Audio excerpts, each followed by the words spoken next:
వార్తాపత్రికలోని ప్రధాన వార్తలు చూద్దాం. ముందుగా ఈనాడు చూసుకున్నట్లయితే మీ అండదండలతో ఈసారి 115 సీట్లు గెలుస్తామంటూ కూడా సీఎం రేవంత్ రెడ్డి చేసిన వ్యాఖ్యలు ఇక్కడ ఉన్నాయి. ఇక సర్దార్ సర్వాయి పాపన్న గౌడ్ విగ్రహ ఆవిష్కరణ సభలో ముఖ్యమంత్రి రేవంత్ రెడ్డి పాల్గొన్నారు. సో విగ్రహ ఆవిష్కరణ కార్యక్రమం కూడా సజావుగానే సాగింది అంటూ చెప్పాలి. ఇక బహుజనులు, కల్లుగీత కార్మికులు, ప్రజలు, గౌడనల అండదండలతో వచ్చే ఎన్నికల్లో కూడా 117 సీట్లు గెలుస్తాం. గతంలో పిసిసి అధ్యక్షుడిగా వ్యవహరించిన డి శ్రీనివాస్, అలాగే సిఎల్పి లీడర్ గా పనిచేసిన వైఎస్ రాజశేఖర రెడ్డి పార్టీని 2 సార్లు అధికారంలోకి తీసుకొచ్చారు. అదే తరహాలో మహేష్ గౌడ్, నేను కూడా పార్టీని 2వ సారి అధికారంలోకి తీసుకొస్తామంటూ కూడా ధీమా వ్యక్తం చేశారు. ఇక సామాజిక న్యాయం, బహుజనులకు అధికారం ప్రజా ప్రభుత్వ ఆశయం అంటూ కూడా స్పష్టం చేశారు. ఇక బీఆర్ఎస్ నాయకులు మతి భ్రమించి అబద్ధాల ప్రచారం చేస్తున్నారు. చివరకు అఘోర పూజలు, చేతబడులు కూడా చేస్తున్నారు. బహుజనుల కోసం పోరాడి గోల్కొండ ఖిల్లాను జయించిన సర్దార్ సర్వాయి పాపన్నగౌడ్ స్ఫూర్తితో రాష్ట్ర ప్రజలందరికీ ప్రజా ప్రభుత్వం సుపరిపాలన అందిస్తుంది అంటూ కూడా ముఖ్యమంత్రి స్పష్టం చేశారు.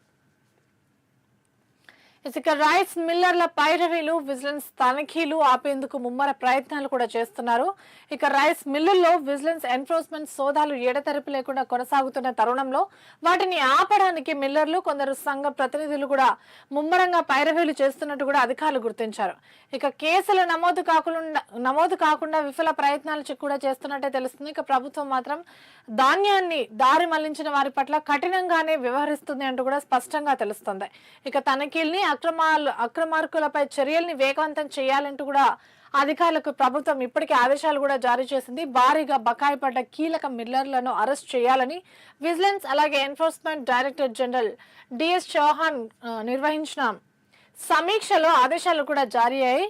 సో ఈ మేరకు జాబితాను కూడా సిద్ధం చేసినట్టే తెలుస్తుంది. 2 రోజుల్లో మిల్లర్లపై క్రిమినల్ చర్యలు తీసుకునే అవకాశం కూడా కనిపిస్తుంది. ఇక ప్రభుత్వం రైతుల నుంచి వడ్లను సేకరించిస్తే వాటిని మిల్లర్లు మారాడించి బియ్యం ఇవ్వాలి. కానీ భారీ సంఖ్యలో మిల్లర్లు వడ్లను, బియ్యాన్ని అమ్మేసుకుంటున్నట్టు కూడా ప్రభుత్వం గుర్తించింది. ఇక దాని నుంచి వచ్చిన డబ్బులు ఏవైతే ఉన్నాయో అక్రమంగా బియ్యాన్ని అలాగే వడ్లను విక్రయించిన తర్వాత వచ్చిన డబ్బు ఏదైతే ఉందో వాటిని రియల్ ఎస్టేట్ అలాగే ఫైనాన్స్ వంటి వ్యాపారాల్లో పెట్టుబడులు పెడుతున్నట్టు కూడా సమాచారం అందిన వెంటనే ఈ దాడులు అయితే కొనసాగుతున్నాయి. నిజానికి ఈ అక్రమాలని ఎప్పటికప్పుడు గుర్తించి చర్యలు తీసుకోవాల్సిన అధికారులు నిర్లక్ష్య ధోరణి అలాగే మిల్లర్లతో ములాఖత్ అయిన తరుణంలో ప్రభుత్వానికి నష్టం తెచ్చిపెడుతుంది అంటూ కూడా స్పష్టంగా తెలుస్తుంది. ఇక ఢిల్లీలో పోలీసుల చర్యపై ఉన్నత స్థాయి విచారణ, విశ్రాంత న్యాయమూర్తులతో సుప్రీంకోర్టు కమిటీ కూడా ఏర్పాటు చేయనుంది. ఇక నీట్ ప్రశ్నపత్రం లీకేజీపై ఢిల్లీలో విద్యార్థులు ఉద్యమించినప్పుడు వారిపై పోలీసులు చేసిన దాష్టికం చెలాయించారన్న ఆరోపణలు ఏవైతే వచ్చాయో వాటిని విచారించేందుకు ఉన్నత స్థాయి కమిటీని నియమిస్తూ సుప్రీంకోర్టు ప్రకటించింది. ఇక సుప్రీంకోర్టు, హైకోర్టుల విశ్రాంత న్యాయమూర్తులు ఎవరైతే ఉంటారో వారు ఒక మాజీ డీజీపీ, సిబిఐ మాజీ డైరెక్టర్ ఒకరు దీనిలో ఉంటారు అన్నట్టు కూడా స్పష్టంగా తెలుస్తుంది. ఇక విద్యార్థి ఉద్యమకారులపై పోలీసులు వ్యవహరించిన తీరు అలాగే పోలీస్ సిబ్బందిపై హింస ఈ రెండింటిని కమిటీ విచారిస్తుంది అంటూ కూడా ప్రధాన న్యాయమూర్తి జస్టిస్ సూర్యకాంత్ ప్రకటించారు. ఇక నిషేధం తొలగింపు, రిజిస్ట్రేషన్ల షురు. సో తొలి రోజు మేడ్చల్ రంగారెడ్డిలో కలిపి 34 రిజిస్ట్రేషన్లు కూడా పూర్తయినట్టే తెలుస్తుంది. ఇక నిషేధిత జాబితాలో నమోదైన పలు ప్రైవేట్ ఆస్తులకు విముక్తి కల్పించి వాటిని రిజిస్ట్రేషన్లు పూర్తి చేసే ప్రక్రియ కూడా ఇప్పటికే ప్రారంభమైపోయింది. సో సోమవారం ప్రభుత్వం దీనికి సంబంధించిన ఆదేశాలు ఇవ్వగా మరుసటి రోజు ఒక్కరోజు వ్యవధిలోనే 34 రిజిస్ట్రేషన్లు కూడా పూర్తి చేశారు అధికారులు. మేడ్చల్ మల్కాజ్గిరి జిల్లాలో 30 అలాగే రంగారెడ్డిలో 4 ఆస్తులు 22A జాబితా నుంచి తొలగించినట్టు కూడా తెలుస్తుంది. ఇక ఆయా ఆస్తుల యజమానులు దరఖాస్తు చేసుకోవడంతో ఆధారాలను పరిశీలించిన తర్వాత రెవెన్యూ అలాగే రిజిస్ట్రేషన్ల శాఖలు నిషేధిత జాబితా నుంచి తొలగించాయి.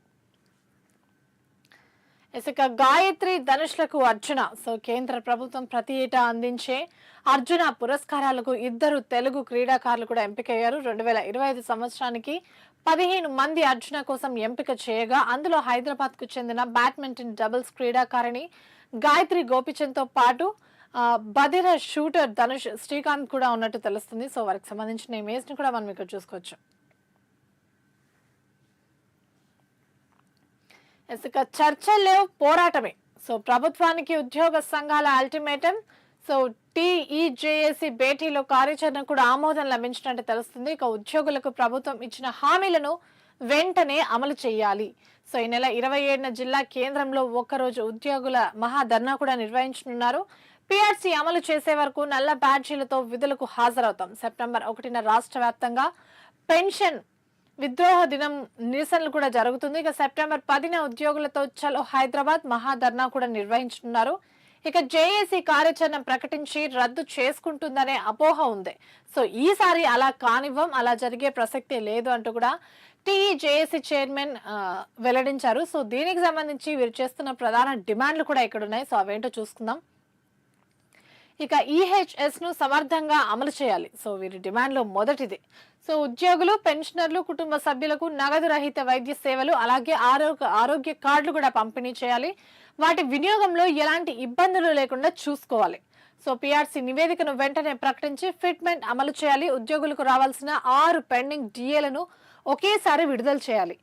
ఇక ఉద్యోగుల పెండింగ్ బిల్లుల కోసం ప్రభుత్వం చెల్లిస్తున్న 2,000 కోట్లను ఎప్పటిలాగే కొనసాగించాలి అంటూ కూడా డిమాండ్ చేస్తున్నారు.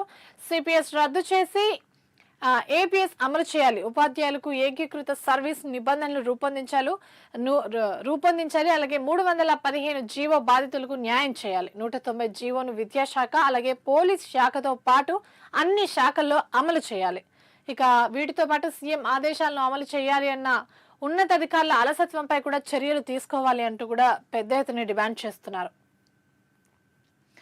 ఇక మరొకసారి విగ్రహ ఆవిష్కరణ కార్యక్రమానికి సంబంధించి ఇక్కడ చూసుకుంటే దిశ బాగుంటేనే దశ బాగుంటుంది.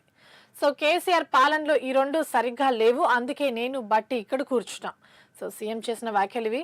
ఇక రెండోసారి కూడా 115 సీట్లు గెలిపించి ప్రభుత్వాన్ని నిలబెట్టాలి. అలాగే వైఎస్డిఎస్ మాదిరి నేను మహేష్ గౌడ్ కూడా జోడెట్లలా పని చేస్తున్నామంటూ కామెంట్ చేశారు ఆయన.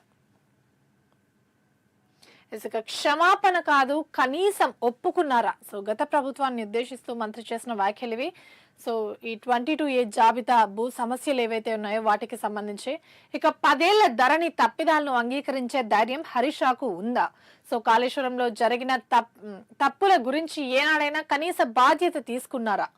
ఇక ఏలేటి తాటాకు చెప్పులకు నేను భయపడను, 22A పై 15 రోజుల పాటు రోజువారీగా ఫిర్యాదులను పరిష్కరిస్తామంటూ కూడా రెవెన్యూ శాఖ మంత్రి పొంగులేటి శ్రీనివాసరెడ్డి స్పష్టం చేశారు. ఇక ఇదే అంశానికి సంబంధించి ఇక చూసుకుంటే ప్రజల ఆస్తులు కాపాడాల్సిన మంత్రి లూటీ చేస్తున్నారు. సో మంత్రి పొంగులేటి తన ఆస్తులపై శ్వేతపత్రం ప్రకటించాలి, ఆధారాలతో బహిరంగ చర్చకు సిద్ధం అంటూ కూడా బీజేపీ నేత ఏలేటి చేసిన వ్యాఖ్యలు. సో అలాగే సర్కార్ భూ దోపిడీపై కేంద్ర దర్యాప్తు ఏజెన్సీలకు ఆధారాలు ఇస్తామంటూ కూడా ఎంపీ ఈటల చేసిన వ్యాఖ్యలు. ఇక చూసుకుంటే 22A నిషేధిత జాబితా వెనుక కుట్ర. సో సమగ్ర విచారణ చేసి బాధ్యులపై కఠిన చర్యలు